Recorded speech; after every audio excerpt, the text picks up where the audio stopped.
Assalamualaikum warahmatullahi wabarakatuh. Waalaikumsalam warahmatullahi Waalaikumsalam wabarakatuh. warahmatullahi wabarakatuh. Perkenalkan, nama saya Muhammad Lutfi dari kelompok 3, Prodi Teknik Informatika dengan NPM 213040014. Saya di sini bersama teman-teman saya. Kenalkan, nama saya Alif Akbar Rajabi dari Prodi Teknik Informatika Universitas Pasundan dan NPM saya 2130400221.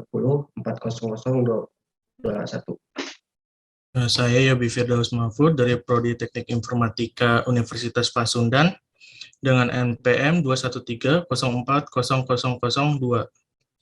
Saya Malwi Hidayat dari Prodi Teknik Informatika dengan NPM 213040015. Perkenalkan, nama saya Adnan Reis Purnomo dari Prodi Teknik Informatika dengan NPM 2130427. Oke. Kami di sini akan membahas 4 macam penipuan digital, yaitu scam, spam, phishing, dan hacking. Selain itu, kami juga akan membahas kasus klikbca.com dan hubungannya dengan 4 macam penipuan digital yang telah disebutkan tadi. Baik. Sebelum kami membahas materinya satu persatu, saya akan membahas dulu suatu kasus pada 2001 yang menimpa Bank BCA. Kasus tersebut adalah kasus klik BCA yang merupakan kasus non-kriminal yang dilakukan oleh mantan mahasiswa ITB bersama dengan insinyur kimia yaitu Stephen Haryanto. Stephen sendiri membuat situs gadungan tersebut dengan cara membeli domain-domain yang merupakan plesetan daripada situs klikbca.com. Ia menyatakan bahwa perlakuannya itu didasari dengan rasa keingintahuan dia perihal seberapa banyak orang yang tidak sadar menggunakan situs klikbca.com dan juga menguji tingkat keamanan daripada situs tersebut. Stephen Haryanto sendiri dapat disebut sebagai hacker karena dia telah mengganggu suatu sistem milik orang lain, tetapi dia tidak mengambil nasabah dari Bank BCA, melainkan mengambil data pribadi Bank BCA yang dilindungi privasinya. Nah, dari kasus tersebut, kita bisa mengetahui bahwa apa yang dilakukan oleh Stephen tersebut adalah hal yang salah, karena dia telah mengganggu suatu sistem pihak lain serta mengambil data pribadi nasabahnya. Sekarang, mari kita bahas kasus ini dan juga penjelasan daripada scam, spam, phishing, dan hacking. Mulai dari scam. Kang Alif. Ya kan? Oke. Bisa dijelaskan apa dan bagaimana sih scam itu? Ini ya Kang, pertama-tama saya itu kan ini ada pakai 2 device ya, yang satu pakai HP, yang satu pakai laptop. Jadi saya fokusnya ke laptop biar bisa lihat muka akangnya gitu. Siap. Nah, Bangga. pengertian dari scam ya. Perlu kita ketahui dahulu ya kan. Yang pertama-tama itu kita harus ketahui gitu. Pengertian scam itu apa? Jadi scam atau scammer itu adalah segala bentuk tindakan yang sudah direncanakan yang bertujuan untuk mendapatkan uang dengan cara menipu atau mengakali orang lain, begitu kan. Nah, para scammer ini bisa terdiri dari satu orang atau perorangan ataupun kelompok, dan mereka tersebar di berbagai negara, termasuk Indonesia juga gitu. Oke. Biasanya ya modus yang sering digunakan oleh para pelaku ini apa ya, Kang? Modusnya itu banyak sih kan ya, tapi saya akan mengambil beberapa yang paling sering digunakan gitu. Yang pertama itu modus penipuan berkedok foto selfie dengan identitas diri. Maksudnya bagaimana? Maksudnya begini kan. Jadi si pelaku ini akan memfoto diri dengan identitasnya gitu, agar si korban ini percaya akan tindakan yang dilakukan oleh si pelaku scam ini. Nah, apabila si korban ini merasa tertipu atau terkena scam, maka foto yang dikirimkan oleh pelaku scammer ini akan dilaporkan kepada pihak-pihak berwenang. Nah, yang kedua ada modus penipuan via WhatsApp ataupun SMS gitu. Maksudnya, jadi si pelaku ini akan mengirim suatu pesan gitu agar si korbannya ini dapat percaya gitu akan hal yang dilakukan oleh pelaku scam ini. Yang selanjutnya ada modus penipuan via email. sama seperti modus-modus sebelumnya kayak via SMS, via WhatsApp ataupun yang lainnya yang berbentuk pesan. Nah, modus penipuan via email ini juga tidak tidak terlalu berbeda gitu. Nah, yang terakhir ada modus penipuan atas nama bank. Maksudnya itu begini, Kang. Jadi si pelaku akan melakukan maksudnya cara terakhir gitu untuk mengelabui si korban ini apabila si korban ini tidak eh, tidak tidak masih belum percaya, maksudnya masih belum percaya dengan tindakan yang dilakukan oleh si pelaku scam ini. Nah, modusnya itu akan mengatasnamakan bank gitu kan, akan membawa nama bank, jadi supaya si korban ini dapat percaya gitu. Nah, mungkin itu sih kan modus yang paling sering digunakan begitu. Oke. Untuk jenis-jenis scammer apa aja ya, Kang? Nah, untuk jenis-jenis scammer ini tentunya sangat banyak sekali ya kan. Tapi ini yang sering dialami oleh masyarakat kita gitu, khususnya di Indonesia. Yang pertama itu jenis-jenis scammer. Yang pertama jenis scam iklan jual beli. Jenis scam ini banyak terdapat di media sosial, Kang, khususnya di Instagram ataupun Facebook gitu. Cara kerjanya mereka memasang iklan semenarik dan semurah mungkin gitu kan. Barang yang sedang dibutuhkan atau yang sedang tren saat ini. Kita ambil contoh mungkin HP iPhone 11 Pro Max gitu.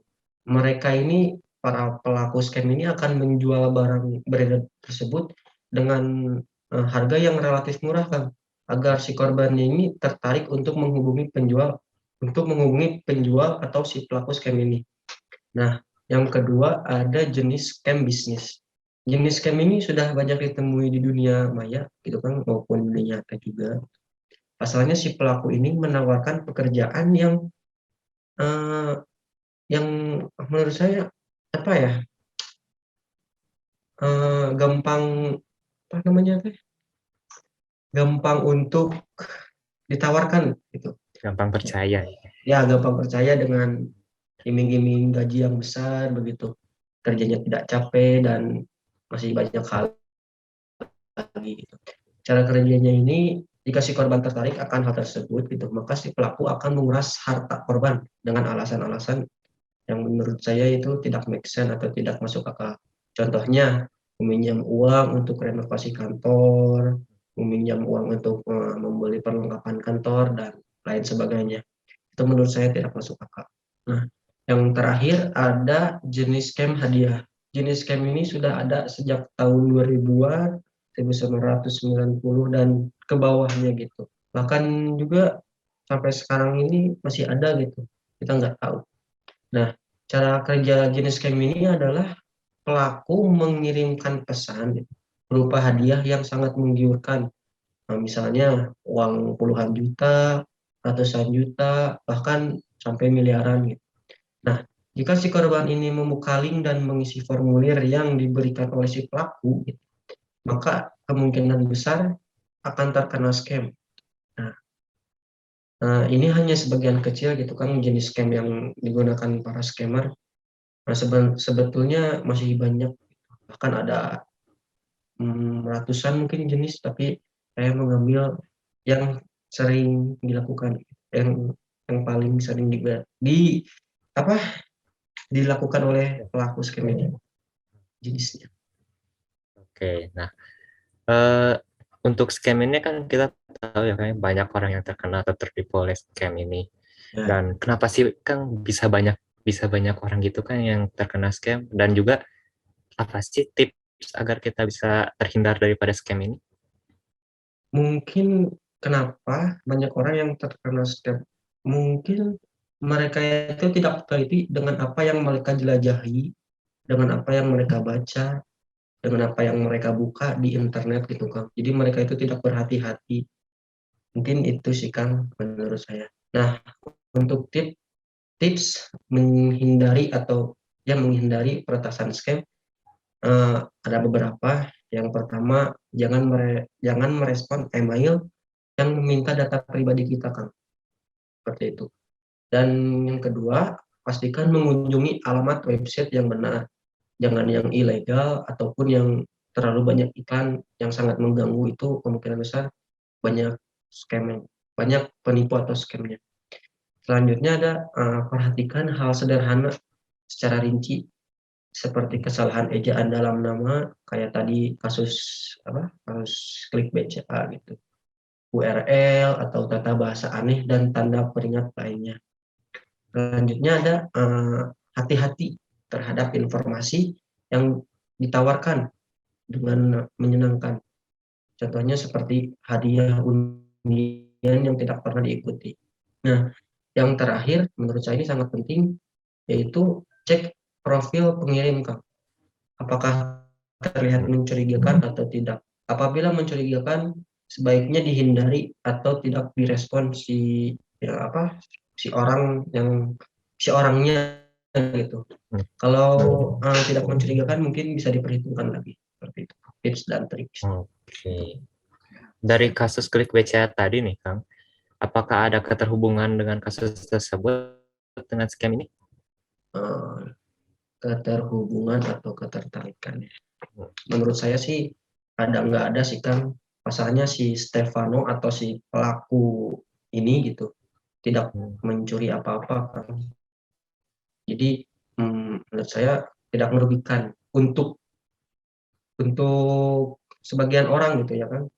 Dan bisa dibilang juga si pelaku atau si Stefano ini iseng gitu.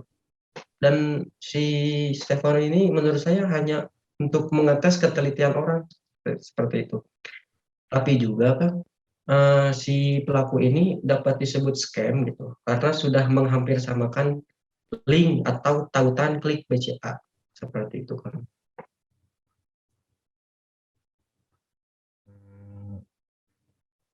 Oke, baik. Terima kasih Kang Alif atas penjelasannya tentang scam. Sama-sama, Kang. Ya. Baik, selanjutnya kita bahas dari sudut pandang spam. Kang Yobi. Iya, Kang. Sebelum Akang menjelaskan tentang spam nih, kita tahu ya banyak orang udah pakai kata spam ini jika mereka di chat secara bertubi-tubi gitu. Apalagi kalau misalnya ya kita sesama mahasiswa pasti tahu ya kalau misalnya teman-teman kita minta lihat tugas pasti di spam gitu, di chat terus-terusan, di chat bertubi-tubi gitu. Nah, pasti orang-orang bingung kalau misalnya kita bilang spam itu adalah penipuan digital. Nah, sekarang nih Kang, bisa dijelaskan kenapa sih spam itu penipuan digital dan apa sih sebenarnya spam itu? Jadi menurut saya sih ada 2 ciri spam. Yang pertama, orang itu melakukan dengan sengaja yang bertujuan untuk berbuat kejahatan. Dan selanjutnya itu pengirim tidak tahu bahwa dia tersebut itu melakukan spam. Nah, sedangkan spam itu adalah singkatan dari sending and posting advertisement in mass, yang berarti chat yang bertubi-tubi atau yang secara massal. Spam bisa terjadi dalam berbagai bentuk. Ada informasi yang mengganggu yang berbentuk iklan secara halus, dan bisa juga dari kegiatan tersebut berupa pemalsuan data, penipuan, dan pencurian. Seperti itu, Kang. Oke. Bagaimana sih Kang kita bisa mendapatkan pesan spam ini, dan dari mana sih si pengirim itu mendapatkan email dan nomor kita, Kang? Nah, untuk itu mungkin beberapa orang atau korban yang terkena spam tersebut, dia pernah mengisi email atau nomor telepon dia kepada situs web yang kurang misalkan kayak situs web yang kurang terkenal lah gitu, belum tahu kepastian dan kejelasannya, mungkin pernah memasukkan nomor telepon dan sehingga si situs yang tidak bertanggung jawab tersebut melakukan penipuan sehingga menyebabkan spam kepada orang tersebut. Atau bisa juga dia melakukan secara acak email kita, misalkan Kang Muhammad Lutfi Amin gitu ya namanya. Nah, si penipu tersebut melakukan secara acak, misalkan maaf, ke nama Akang itu ditambahin berapa emailnya sehingga dapat email Kang Lutfi tersebut, atau bisa juga nomornya cara acak, misalkan 08 sekian, dia menghitung angka dari 1 misalnya sampai 10, seperti itu Kang. Oke, nah sama seperti scam tadi nih, Kang. Apakah ada jenis-jenis lain dari spam itu atau ya apakah ada jenis-jenis dari spam itu nggak, Kang? Mungkin banyak jenis-jenisnya, saya menyampaikan beberapa aja. Untuk spam tersebut memiliki beberapa jenis. Yang pertama ada spam promosi. Spam tersebut bertujuan untuk mempromosikan atau mengasih tahu pada kita barang dagangan dia atau sebuah produk. Spam tersebut jenisnya kayak tidak terlalu berbahaya, karena dia kan cuman hanya menawarkan brand dia kepada kita. Nah, spam yang kedua itu adalah spam malware. Nah, spam ini berbahaya juga untuk perangkat kita karena dia berupa virus jahat atau file jahat yang bertujuan untuk menyebarkan virus kepada perangkat kita. Selanjutnya ada spam phishing. Spam phishing ini merupakan satu bagian dari spam malware juga yang bertujuan untuk berpura-pura menjadi brand yang terkenal yang memberikan promosi dan hadiah kepada si korban tersebut sehingga si korban tergiur oleh kata-kata si spammer tersebut. Nah, yang selanjutnya ada spam penipuan. Spam penipuan ini berupa email, SMS, dan telepon bisa.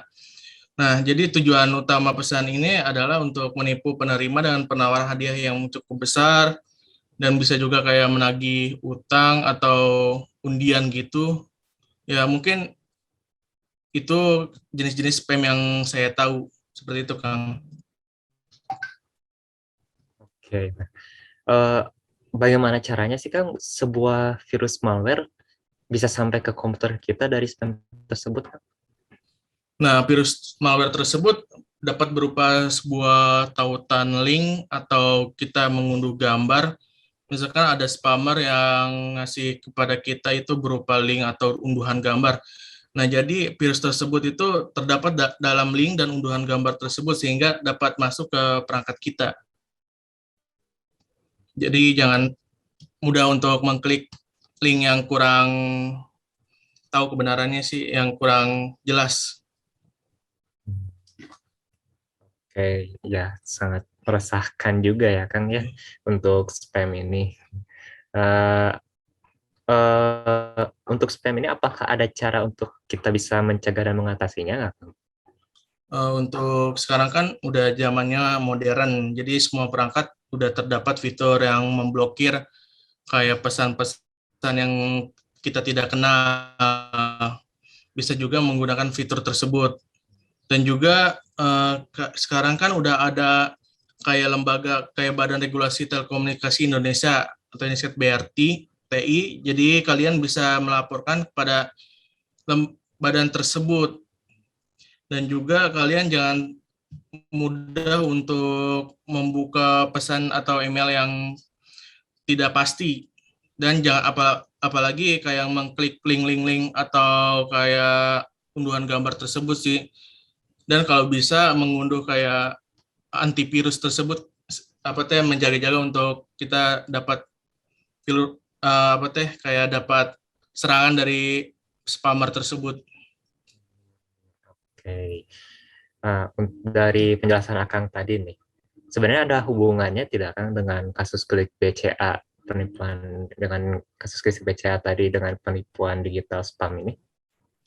Untuk dari kasus tersebut sih menurut saya jadi kurang sih, kan kalau misalnya spam itu adalah pesan yang secara massal atau bertubi-tubi, sedangkan kasus tersebut tidak, si orang itu tidak melakukan spam kepada si korban, melainkan dia mengganti atau misalkan si pengguna itu salah mengklik linknya, misalkan kayak klik BCA kan kayak BCA-nya diganti atau misalkan kata-katanya itu typo gitu. Tidak ada hubungannya sih menurut saya. Kalau soal penipuan, ya mungkin ada sih, kayak misalnya kita tahu data orang tersebut. Oke, oke. Baik, terima kasih Kang Yobi atas penjelasannya tentang spam tadi. Iya. Sama-sama, Kang. Sekarang nih, gilirannya Kang Mawi. Kang, Ya, siap. sebelum Kang menjelaskan, saya ada pertanyaan.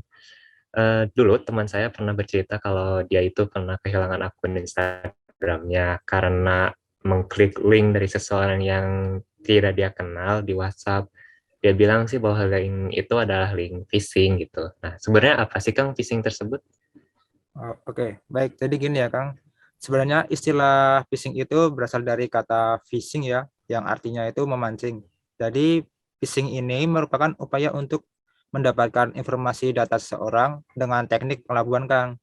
Nah, data yang menjadi sasaran phishing ini adalah data pribadi, seperti nama, usia, alamat.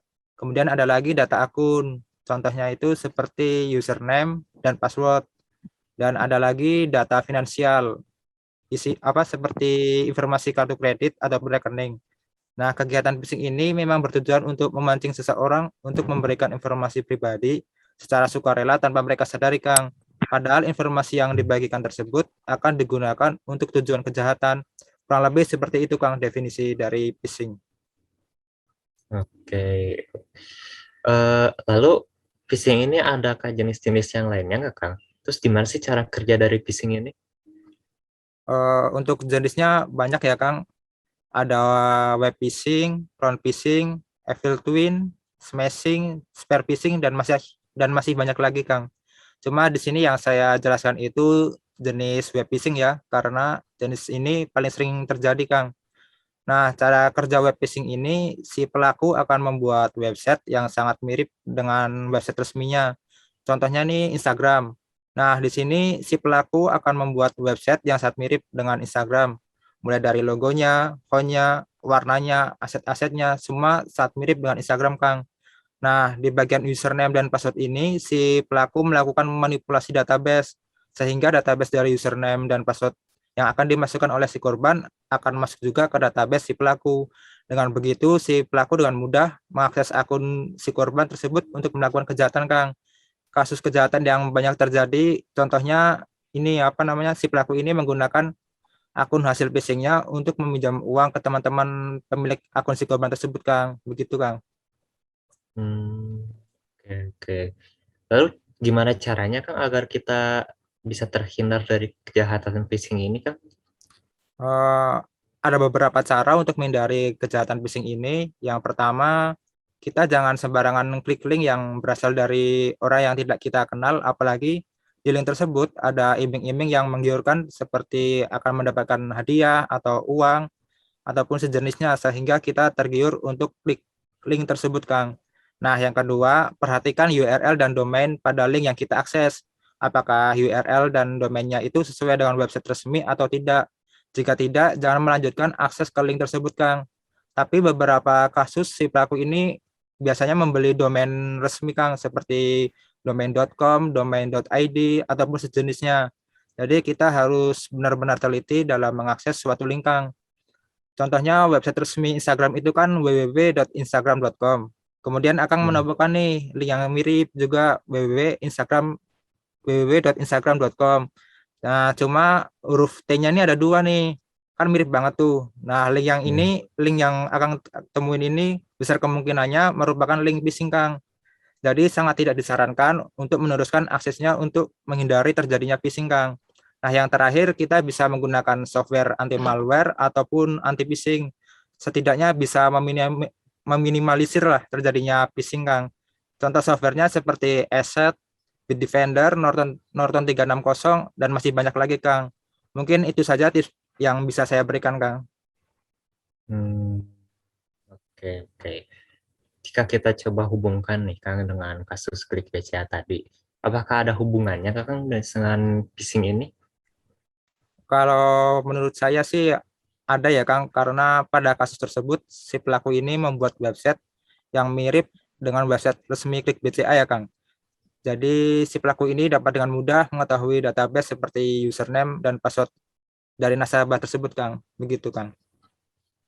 Oke, terima kasih Kang Malwi atas penjelasannya tentang Sama-sama, Kang. phishing. Ya. Nah, dan yang sekarang nih dari Kang Adnan. Kang Adnan, Iya, halo. Sebelumnya di sini saya akan menjelaskan pengertian tentang hacking. oke. Mangga Kang Adnan, silakan. Hacking adalah tindakan menemukan titik entry yang mungkin ada pada sistem komputer atau jaringan komputer dan hingga berhasil mengambil alih. Hacking biasanya dilakukan untuk mendapat akses tidak sah ke sistem komputer atau jaringan komputer, baik untuk membahayakan sistem atau mencuri informasi sensitif yang tersedia pada komputer. Mungkin segitu Kang untuk pengertian dari hacking. Nah, untuk hacking nih Kang, ada berapa jenis sih Kang untuk hacking? Kalau untuk jenis ada banyak. Saya sebutkan beberapanya, yaitu website hacking, jaringan hacking, email hacking, ethical hacking, password hacking, komputer hacking. Segitu kan kalau buat jenis-jenisnya. Oke. Biasanya modus apa aja sih Kang yang dilakukan oleh pelaku saat melakukan hacking ini? Kalau buat modus-modusnya biasanya yaitu pembajakan bermodus salah isi pulsa. Jadi si korbannya tuh kalau tidak salah tuh dikirimi apa sih kayak kode OTP gitu yang one password use gitu kalau tidak salah. Ya. Seperti itu kan yang pertama. Yang kedua itu phishing. Buat yang ketiga pengiriman link yang tidak jelas dari nomor yang tidak diketahui atau email yang tidak diketahui, begitu kan? Oke. Nah, untuk tips sendiri ada nggak Kang untuk tips terhindar dari hacking? Kalau untuk tips ada kan beberapa, kayak misalkan jangan asal memberikan data pribadi kita ke orang lain atau mengupload lah. Misalkan kan kita punya media sosial gitu, jangan sembarangan upload gitu. Terus yang kedua, jangan download data email yang tidak dikenal. Terus yang ketiga, jangan asal klik yang tadi, yang jangan asal klik link dari orang lain, begitu Kang. Oke. Adakah keterhubungan hacking ini dengan kasus klik BCA nggak Kang? Menurut saya sih ada ya Kang, keterhubungannya di ethical hacking. Kan tadi kan ada dua apa sih, ada dua, kalau kita sebut saja dua hacker gitu ya. Kan dia tuh hacking tapi tidak apa sih, tidak mencuri atau apa, cuma mau ngecek itu keamanannya kayak gitu kan Kang. Ya. Oke. Terima kasih Kang Adnan atas penjelasannya tentang hacking. Nah, baik dari penjelasan Akang tadi sudah sangat jelas ya bahwa apa itu scam, spam, phishing, dan juga hacking. Dari penjelasan tadi juga kita dapat simpulkan bahwa kasus klik beca ini termasuk penipuan digital phishing, scam, dan juga hacking. Bukan termasuk penipuan digital spam. Karena dari kasus tersebut, Stephen melakukan hack kepada sistem BCA dan juga mengambil data pribadi daripada para nasabahnya, tetapi Stephen tidak melakukan penarikan dana para nasabah Bank BCA tersebut, dan dia juga tidak melakukan pesan bertubi-tubi kepada nasabahnya. Oke, untuk akang-akang yang ada di sini, sekali lagi terima kasih telah menjelaskan 4 macam penipuan digital tadi, mulai dari pengertiannya hingga tips mencegah dari penipuan digital tersebut. Terima kasih juga pada penonton. Mohon maaf bila kita ada kata yang kurang berkenan. Assalamualaikum warahmatullahi wabarakatuh. Waalaikumsalam warahmatullahi wabarakatuh. Terima kasih kembali Kang.